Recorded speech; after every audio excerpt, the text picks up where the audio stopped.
hari berikutnya papi langsung datang ke Singapura. Aku awalnya deg-degan gitu ya, aduh gimana nih, pasti aku kan nginap sama papa aku waktu itu ya, jadi nginap di hotel. Aku sebelum masuk kamar hotel tuh udah deg-degan ya, aduh gimana ini, aku pasti dimarahin ini. Aku ketok-ketok, nggak ketok sih, aku buka gitu pintunya, ketemu papi. Terus aku udah siap banget dimarahin. Hal pertama yang papa aku ngomong, Ray,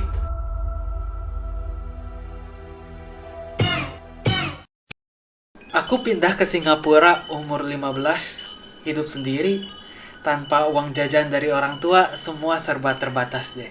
Tapi itu juga ngajarin aku jadi mandiri ya, tahan banting. Dan akhirnya 10 tahun kemudian, aku bisa bekerja sebagai AI engineer sekarang ini di Singapura.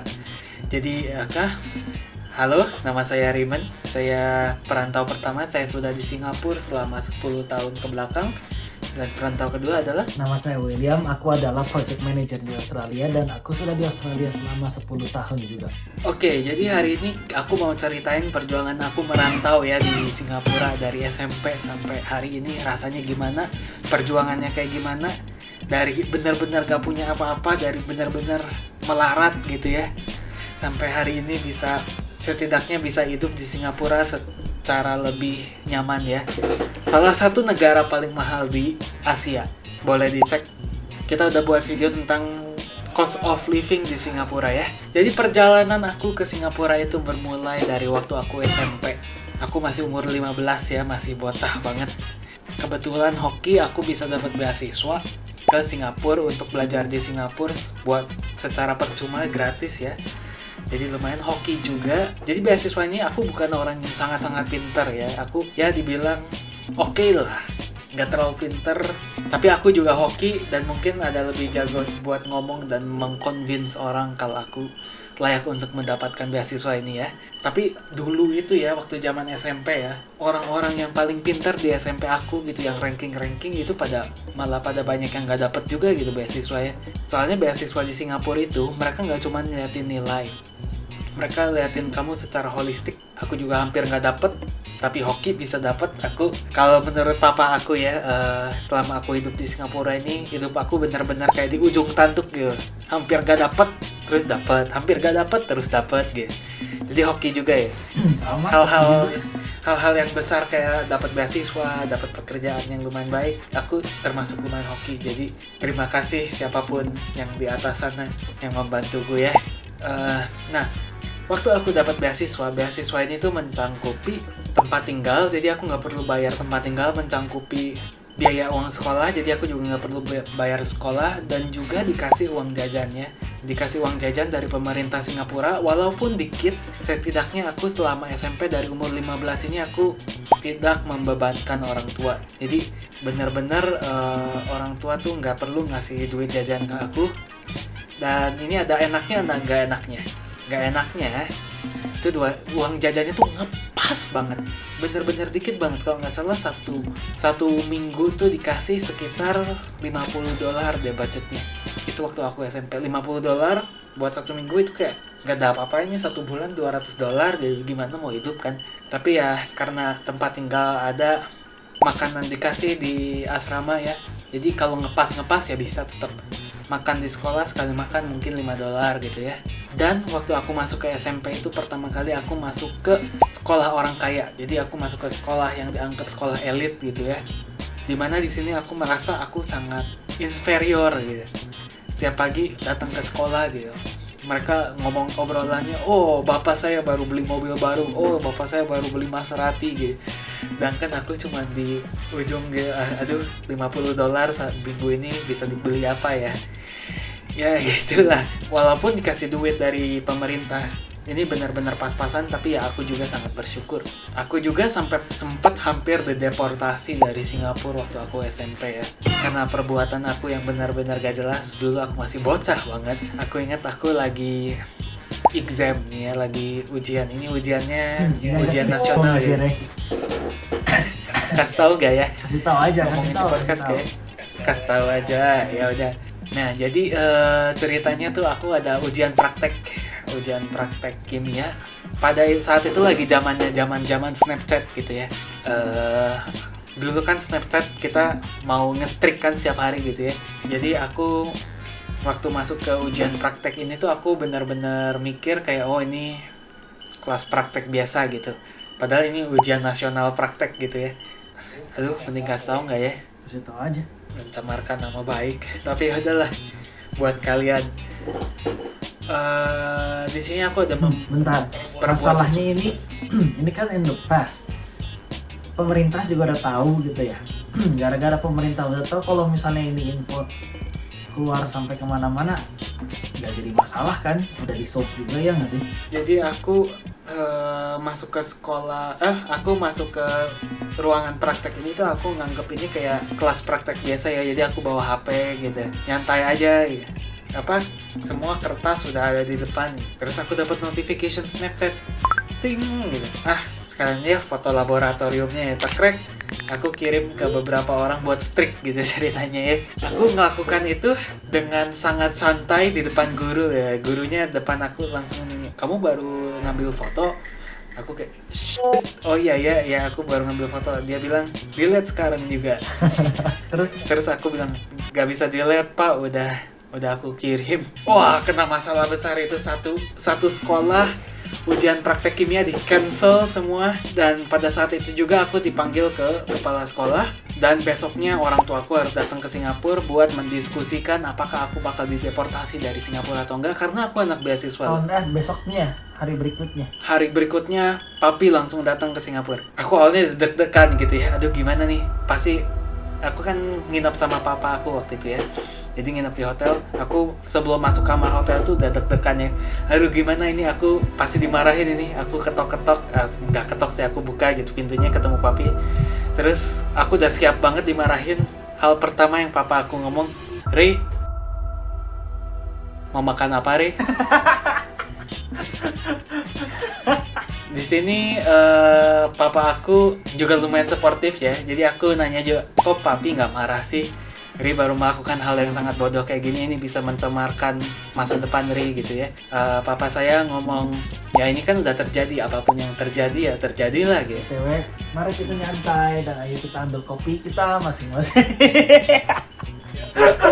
Kita sambil ngobrol ya, sambil minum kopi ya. Ngopi merantau. Sambil menyantai-nyantai aja cerita-cerita. Nanti Koko bakal undang juga tuh kayaknya teman-teman Koko. Ada Rizky yang kerja buruh sekarang beli BMW X5 baru di Alfamart di Indo. Nanti Jonathan juga. Jonathan tuh dia pakai WHV juga. Sekarang dia kerja keras di sini, tinggal di Springville dan lain-lain. Ya banyak lah. Nanti Koko bakal undang juga kayak ya tamu-tamu lah buat podcast. Oke, jadi lanjut ceritaku. Papa saya ngomong apapun yang terjadi terjadilah gitu ya. Jadi serahkan semua kepada Tuhan. Ya udah, di sana kita pasrah. Tapi aku juga di sana udah takut banget. Aku udah nangis-nangis ya.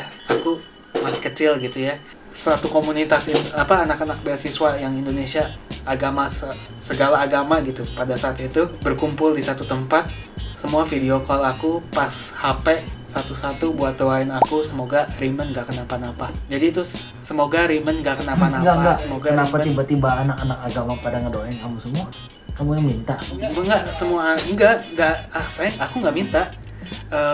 Mereka inisiatif sendiri karena mereka tahu, aduh kayaknya aku kena masalah nih. Ya udah, mereka ngumpul satu komunitas beasiswa Indo dari Medan, dari Surabaya, dari Bandung buat doain aku ya. Jadi situ juga aku rada terharu ya, soalnya kayak wah ternyata teman-teman aku juga lumayan peduli sama aku gitu ya. Mereka inisiatif sendiri doain aku pas HP sambil video call sampai hampir jam berapa ya, sampai bener-bener hampir curfew gitu. Mereka doain bareng-bareng supaya aku nggak kenapa-napa. Besoknya terjawablah doa tersebut. Dipanggil kepala sekolah, guru-guru juga udah diskusi ya. Soalnya mereka juga tahu aku sebenarnya anak yang baik ya. Niat aku tuh bukan buat ngebocorin soal atau apapun, walaupun sebenarnya bukan bocorin soal sih. Kertasnya semua masih ketutup gitu ya. Jadi aku foto juga sebenarnya nggak kelihatan apa-apa, tapi ya itu kan pelanggaran peraturan gitu ya. Jadi aku tetap harus dihukum, tapi aku tetap bisa lanjutin beasiswa. Hukuman aku apa? Pertama, leadership position aku di sekolah semua diambil, dan nilai kimia O level aku buat UN bakal diturunin 1 grade. Jadi kalau di Singapura itu sistemnya ada A, B, C kan ya. Tapi A juga ada A1, A2, B3, B4, C5, C6. Jadi waktu aku dapat nilai O level aku, kimia aku tuh dapat A2 gitu ya. Artinya aku sebenarnya tahu harusnya tuh aku bisa dapat A1, tapi karena aku berulah kayak gini dapat A2 gitu. Tapi ya udah nggak apa-apa lah, itu hukuman yang sangat-sangat ringan ya bisa dibilang untuk perbuatan aku yang sangat bodoh gitu ya. Jadi selama ini juga aku sangat berterima kasih ke teman-teman aku dan ke guru-guru aku yang percaya sama aku, yang benar-benar dukung aku. Aku ingat pada saat itu guru-guru banyak yang benar-benar stand up for me gitu ya, dukung aku, ini anak gak boleh diputusin beasiswanya dan lain-lain, dan aku juga sangat terharu ya. Jadi terima kasih semua orang yang sudah membantuku selama perjalanan ini. Hoki juga, tuh kan, hoki kan aku kan. Koko kapan hokinya ya? Sudah dibahas di podcast yang lalu. Koko tidak diem aja nunggu peluang, terus tiba-tiba jreng, peluang di sana. Koko bener-bener nggak ada peluang. Koko harus cari peluang sendiri, dan kalau misalnya ada dinding, Koko terobos dindingnya. Itu perjalanan Koko. Yap, jadi mungkin perjalanan Koko jauh lebih susah dari perjalanan Ria. Tapi pada saat SMP ini juga, karena uang jajan aku yang dikasih pemerintah tuh sangat kecil dan aku cuma bergantung dari uang jajan itu ya, aku nggak dapat duit dari orang tua lagi. Pada saat itu tuh persepsi aku terhadap harga makanan dan harga segala barang tuh sangat-sangat skewed gitu. Jadi apapun yang sebenarnya biasa-biasa aja aku anggap mahal ya. Dan persepsi ini tuh aku bawa juga sampai aku kuliah, sampai waktu pertama kali aku dapat pacar gitu. Pacar aku kayak, makan keluar sekali $15 dianggap mahal gitu. Karena dari dulu aku bubble tea aja gitu. Misalnya kalau kita minum bubble tea bareng-bareng sama temen tuh beneran kita bagi dua gitu bayarnya gitu. Nggak, bubble tea kan murah gitu ya. Biasa beli bubble tea ya udah aku kasih lah, aku traktir kecil gitu ya. Nggak usah bayar gitu. Ini waktu itu aku pertama keluar sama cewek aku ya. Aku beli bubble tea, aku minta dia bayar $1 gitu. Bubble tea $2, aku bayar $1, aku tagih dia $1, dia nggak, tuh macam apa ini gitu. Terus akhirnya tapi dari situ juga tahun, sekarang udah tahun keempat dan going strong. Jadi ya thank you for understanding me back then. Benar-benar dulu aku benar-benar melarat, benar-benar nggak punya duit ya. Jadi ya begitu, dari SMP lanjut ke SMA. Jadi SMP aku Sek 3, Sek 4 2 tahun.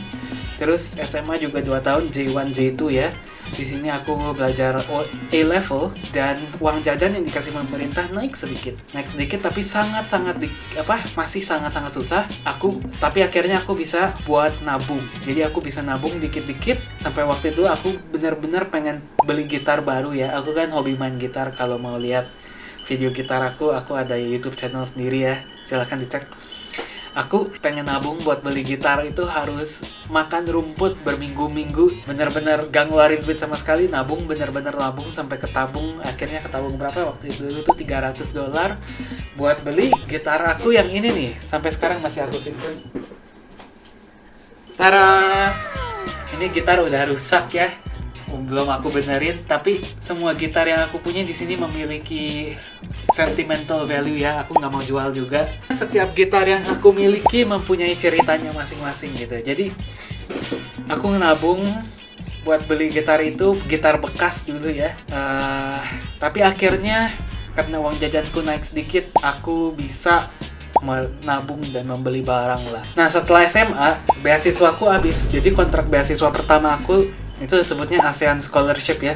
Itu mencangkupi 2 tahun SMP dan 2 tahun SMA. Dan aku setelah SMA, ya tuh ada kucing tuh. Enak rewel. Mau apa kamu?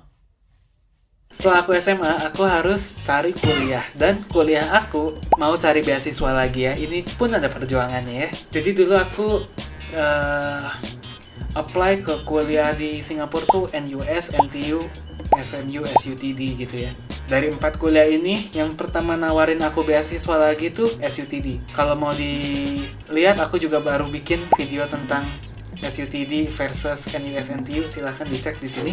Kamu apply-nya lewat kuliah atau lewat jalur pemerintah? Lewat kuliah. Jadi waktu apply kuliah tuh mereka ada tanya, kamu mau beasiswa nggak? Bisa ditik. Kalau yes, bakal harus nulis esai lagi. Jadi mau masuk kuliah harus nulis esai, mau dapat beasiswa harus nulis esai lagi. Dan setelah nulis esai itu, kalau kamu di shortlist, kamu bakal diinterview sama donor yang mau kasih kamu beasiswa ya. Jadi waktu pertama kali aku dapat, iya, pemerintah atau organisasi atau company. Kali ini buat aku kuliah, beasiswa aku tuh dapat dari company. Jadi organisasi yang bayarin aku, mereka bayarin aku 100% tanpa ada ikatan ke organisasi mereka. Why? jadi enak juga. CSR. Jadi kalau company-company besar kan di sini mau terlihat baik gitu ya. Jadi mereka membuat yang namanya CSR, Company Social Responsibility, di mana mereka menyisihkan beberapa jumlah uang untuk didonasikan atau untuk dikasih ke orang-orang untuk membantu masyarakatnya balik lah. Jadi interview pertama aku buat scholarship yang aku nggak dapat sebenarnya di SUTD pertama kali tuh, ada satu company besar, mereka lumayan prominent juga di Indonesia ya, mereka jual minyak kelapa sawit. CSR kan gula ya? Ya, CSR, Company Social Responsibility. Nah, mereka interview aku, yang interview tuh kayak om-om gitu ya, om-om Chinese. Terus aku ingat mereka lumayan rasis gitu ya. Jadi mereka nanya gitu, nama aku Raymond Harrison gitu ya. Kamu bukannya orang Chinese ya? Mereka tanya. Aku bilang, oh iya aku orang Chinese gitu.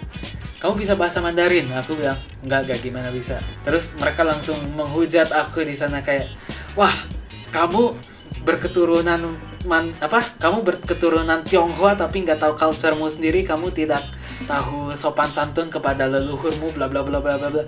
Aku jelasin lah, orang Chinese Indonesia, di Indonesia itu beda ya. Kita nggak bisa ngomong Mandarin bukan karena kita tidak respect ke culture kita, tapi memang kita punya sejarah di mana pada zaman generasi sebelum kita itu bahasa Mandarin itu benar-benar di-ban ya, dijadikan ilegal.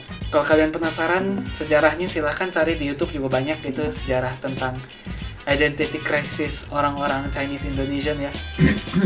Seingat Koko pas Presiden Soeharto kan, Soeharto membakar buku Chinese.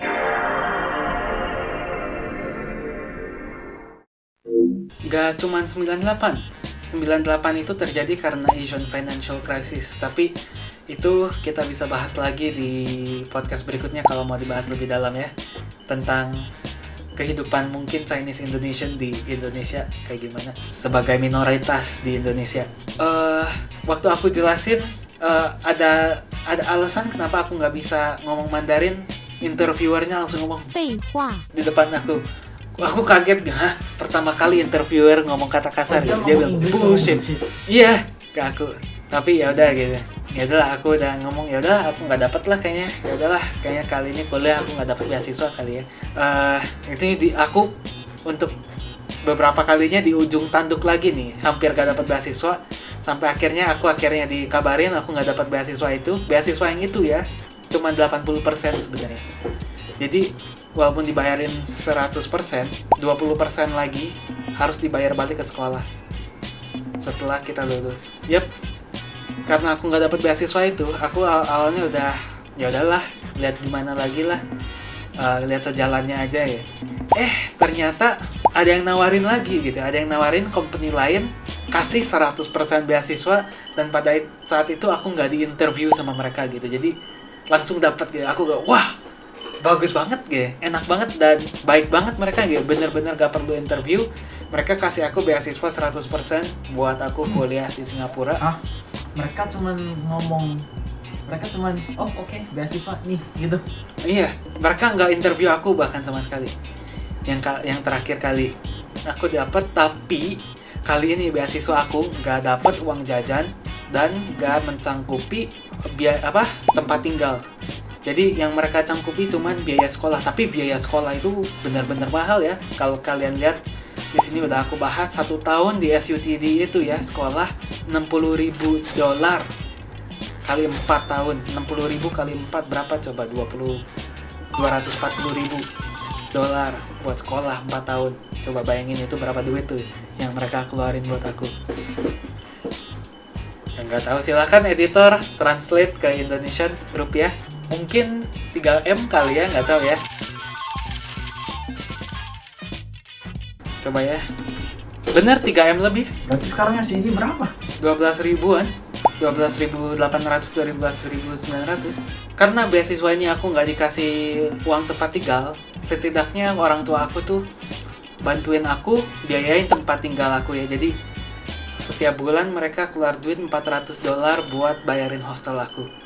Tapi buat uang jajan itu masalah lain. Uang jajan aku harus cari sendiri.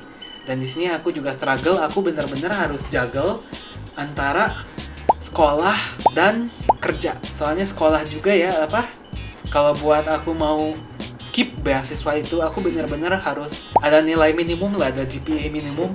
Kalau kita jatuh di bawah GPA itu kita bakal dapat warning. Kalau tetap di bawah itu semester berikutnya kita dicabut beasiswanya. How about kamu dulu pas SMP kan sekolahnya di lumayan elit. Teman-teman kamu orang tuanya banyak yang kaya. Mungkin tidak.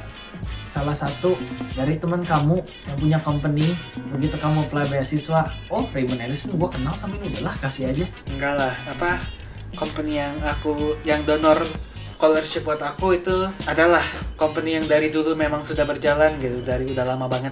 Nah, tapi jadi pada saat kuliah ini tuh aku benar-benar harus kerja part time banyak, mulai dari kerja aku karena aku megang student pass itu harusnya secara legal setiap minggu cuman boleh maksimal kerja 16 jam part time. Jadi aku carilah ke tuition center ngajarin anak-anak SD sama SMP matematika, fisika gitu ya. Aku ngajarin mereka ini bayar tuition center ini ratusan dolar ya. Sedangkan aku cuma dibayar $13 per jam sama mereka ini. Dan setelah aku $13 per jam itu benar-benar kecil banget ya. Aku selama 1 tahun udah kerja di sana, aku mau naikin gaji kan, aku minta naik gaji, dinaikin ke $14, aku dieksploitasi. Jadi dari situ cewek aku ngomong, udahlah berhentilah, kamu daripada susah gini, mending cari murid privat ya. Soalnya dari murid privat ini, karena kita bukan kerja secara formal, kita nggak perlu kerja minimum 16 jam per minggu, jadi bisa lebih dikit. Jadi dari situ aku nyari murid privat, ngelesin anak-anak matematika, fisika, kimia, dan lain-lain. Di situ harga aku mulai naik banget ya, mulai naik pesat, soalnya ilmu pengetahuan di Singapura sangat dihargai gitu ya. Jadi aku ngelesin 1 jam bisa $40-50. Akhirnya aku capek ngelesin pelajaran ya, soalnya aku benar-benar harus ngikutin anak-anaknya tuh setiap hari di sekolah belajar apa gitu ya.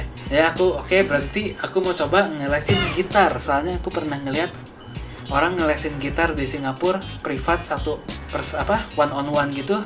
Satu session 45 menit orang jual $75 gitu. Wah, ngelesin gitar lumayan juga gitu ya. Aku ubahlah pekerjaan aku mulai lesin gitar. Tapi nggak dari $75 lah, dulu aku mulai dari ngajarin $30 per jam buat 2 anak. Jadi satu anak $15. Tapi sekali ngajar langsung 2 gitu ya. Dari sana aku bikin akun TikTok juga. Akun TikTok itu dalam sebulan bisa cepet hoki juga, nyampe 100.000 follower. Dari situ demand aku buat les gitar naik jauh, aku bisa charge jauh lebih besar. Dan mulai aku banyak murid-murid gitar dari luar negeri ya, dari Amerika, ada yang ngeles ke aku juga video call gitu. Ini bayarannya juga lumayan, soalnya mereka bayarnya USD ya. Dan aku juga dapat income sampingan dari endorse TikTok. Dulu endorse TikTok aku lumayan banyak gitu. Sekali endorse bisa $600 gitu. Oke banget gak sih? Endorse paling gede aku berapa ya? Gak inget, tapi aku banyak dikasih barang gratis juga, dikasih gitar gratis beberapa, dikasih HP. Jadi lumayan banget endorse ini, sampai akhirnya TikTok aku mati. Kenapa TikTok aku bisa mati? Karena aku pernah bikin cover Hotel California, dan di situ mereka ngeklaim cover aku kayak, ini lagu aku, kamu mainin. Hah? Kan ada ribuan orang lain yang di luar sana yang main Hotel California juga. Dan aku bukan cuma copyright claim ya, mereka strike account aku. Jadi strike itu benar-benar mark permanen di account aku kalau aku pernah melanggar. Dari situ viewer aku turun banget, follower aku juga sampai sekarang masih menurun, dan aku sampai sekarang masih lumayan sedih ya. Kayak hasil jerih payah aku ngembangin TikTok turun-turun terus. Nah, kamu ngomong Hotel California, nanti mereka denger podcastnya, wah ini anak ngomongin nih copyright claim lagi, ntar channel kita baru naik gitu lagi. Nggak bakal, kita memang pakai lagu Hotel California. Enggak kan, editor jangan masukin ya, jangan jahil.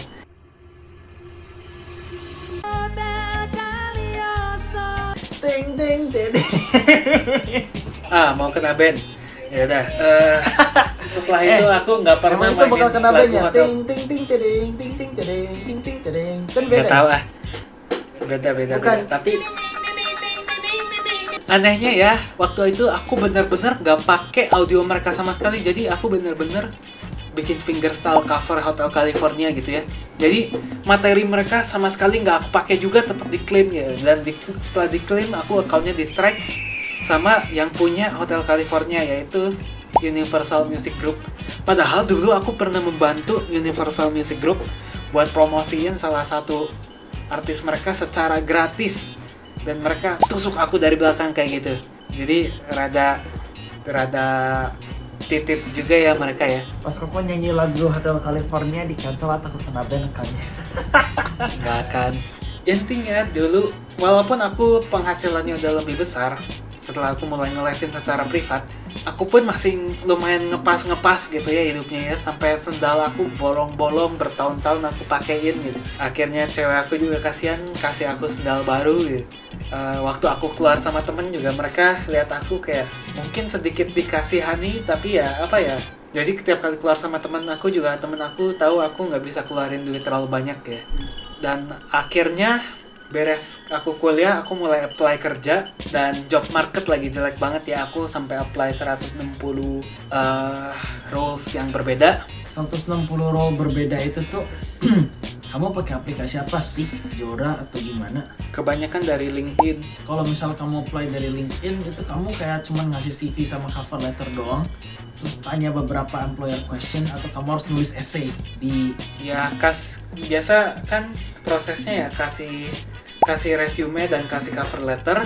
Kalau kamu lulus babak itu dipanggil HR, interview HR. Kalau lolos babak HR, interview technical. Lolos technical kadang suka dikasih technical assessment ya, dimana aku suruh antara coding secara live depan mereka, atau mereka kasih aku assignment suruh bikin, kirim balik ke mereka dalam jangka waktu beberapa. Kalau aku lolos itu baru mungkin interview babak terakhir, baru dapat pekerjaan. ya. Berarti sama kayak sistem Koko yang kemarin Koko apply sampai 500 lebih kali. Kalau misalnya kamu apply ke company website, langsung biasa mereka tuh tanya pertanyaan-pertanyaan yang aneh lah.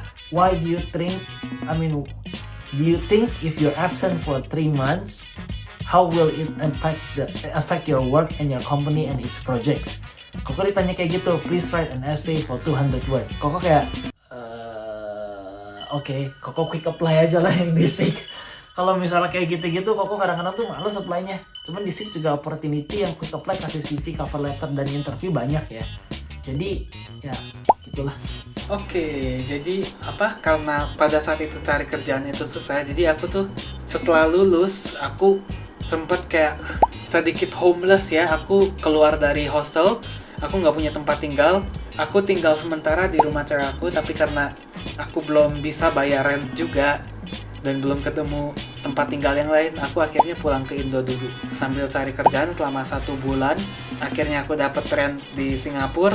Aku harus bayar rent sebesar 1.200 per bulan, tapi pada saat itu aku udah mulai dapat kerjaan dan pengeluaran aku lumayan banyak sih ya, soalnya aku dari proses keluar dari hostel, pindahan, ini itu.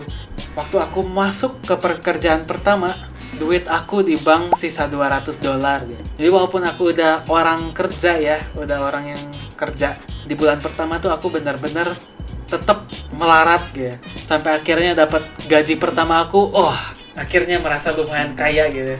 Tapi dapat gaji pertama juga langsung potong buat rent gitu. Habis. Biaya hidup di Singapura sangat besar. Kalau kalian penasaran, kita sudah buat videonya biaya hidup Singapura, biaya hidup Australia, culture shock Singapura, culture shock Australia, semua tontonin ya di podcast kita ya. Dan ya begitulah perjalanan saya. Kalau aku bisa ngomong ke diri aku yang dulu 10 tahun yang lalu masih bocah tengil kecil hampir dideportasi, mungkin aku bakal ngomong ya sabarlah ya, semua perjuangan ini bakal ada artinya ya. Jadi hari ini aku udah kerja sebagai full time AI engineer di Singapura, tapi yang paling aku banggakan itu bukan title atau gaji aku yang lumayan besar, tapi mentalitas yang aku bangun selama 10 tahun ini.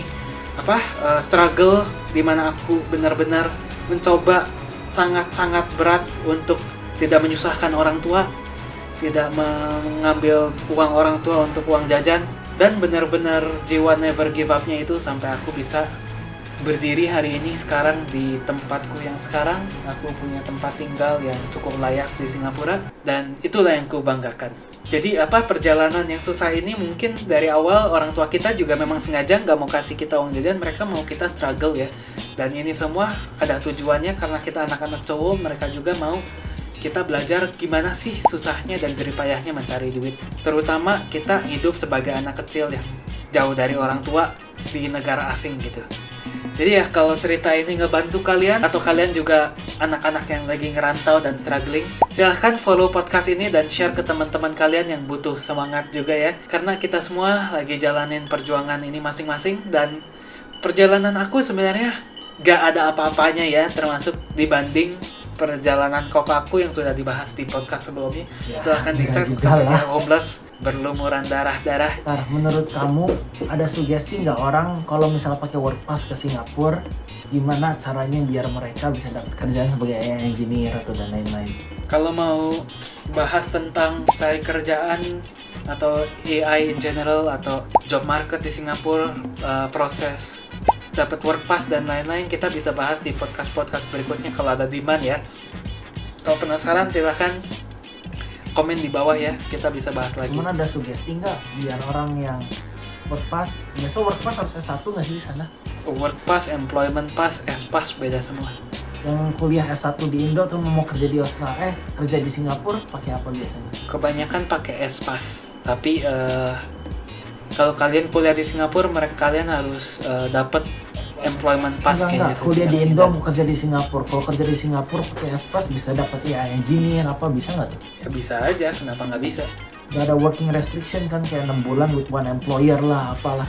Restriksinya cuma minimum gaji yang kalian harus dapatkan sebelum kalian bisa mendapatkan S-pass atau employment pass. Kalau tertarik bisa kita bahas lagi di podcast berikutnya. Kalau kalian tertarik tentang cari kerja di Singapura, yap, kami Ngopi Merantau, kami mau membawa perspektif luar negeri kepada orang Indonesia. Terima kasih, dan yang subscribe, amin cepat kaya. Bye-bye. Hey, jangan skip dulu video ini. Percaya nggak kalian kalau aku bisa bikin kartu ini melayang ya? Kalau aku bisa, kalian harus janji subscribe ke channel-channel kami dan tonton video kami yang lainnya ya. Ayo kita lihat.